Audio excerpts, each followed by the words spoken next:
Pat, we're here at the Smithsonian Museum of American Art, and I feel like it's art all around us in DC, especially inside of Capital One Arena, which is right over there.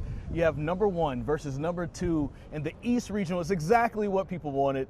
That's a beautiful art piece to me. And can you think of a more beautiful image than the uniforms, UConn and Duke on the court at the same time? Now, I don't know if the game is going to be quite as artistic. The math would suggest that it might be a pretty similar matchup to their game with St. John's. UConn, a very defensive-oriented team, very athletic as well. It is a true battle of blue bloods, and based on Duke's schedule, they feel prepared. It's a good challenge for us. Obviously, we've been playing a lot of good teams, even a good team yesterday, St. John's, was very, very well coached. We got a lot of very good players. So it's another challenge for us, obviously. But at the same time, I feel like if we go out there and play our best basketball, we can compete against anybody. And Chris, Duke well aware of some of the slow starts they've had in the tournament. They know they're a second-half team, but versus UConn, they want to be a full 40-minute team. And we saw versus St. John's, it was 2 North Carolina guys to put them on their back, Isaiah Evans and Caleb Foster. There's another North Carolina man in this matchup, and he plays for UConn. Here's a cool connection. UConn's Silas Demery Jr. is from Raleigh, and he graduated from Millbrook High School. He wasn't recruited by Duke or UNC. He did receive an offer from NC State, however.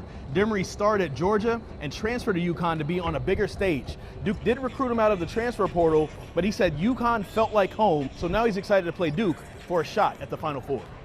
It's real cool. I think growing up, being in North Carolina, you're around NC State, Carolina, and Duke, so just being able to play against Duke, being a Carolina kid, it's kind of cool, and it's kind of like a dream come true to be able to do something like that. So very excited for tomorrow, and I can't wait to get out there.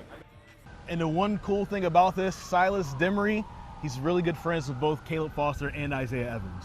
And we got to give some love to the Duke women who had a finish last night worthy of the archives of the United States of America versus LSU. Get this, they had an 11-point lead versus the LSU Tigers, but saw that lead dwindle down to 1 in the final minute. LSU takes the lead in the final seconds, but it's Ashlyn Jackson, who was 1 for 7 from 3 in the game, but she made the second one that counted the most. Just having that faith from them and that belief from them is really all I needed. It's pretty simple. That's pretty much it. As they always say, shooters shoot, and that's what Ashlyn Jackson did.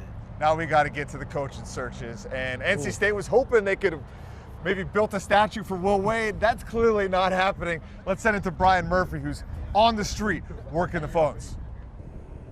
Lots happening in the NC State coaching search. Wolfpack playing in St. Louis to talk to Josh Schertz, then to Chicago to talk to Tennessee assistant Justin Gainey. No offers have been made by the Wolfpack, but Rick Barnes, the head coach at Tennessee, says NC State should hire Justin Gainey because, quote, nobody loves NC State more than Justin Gainey. Thanks, Brian. And now just one more game at Capital One Arena separates Duke in a trip to Indianapolis in the Final Four. Duke, UConn Sunday at 5:05 from right here in Washington, D.C.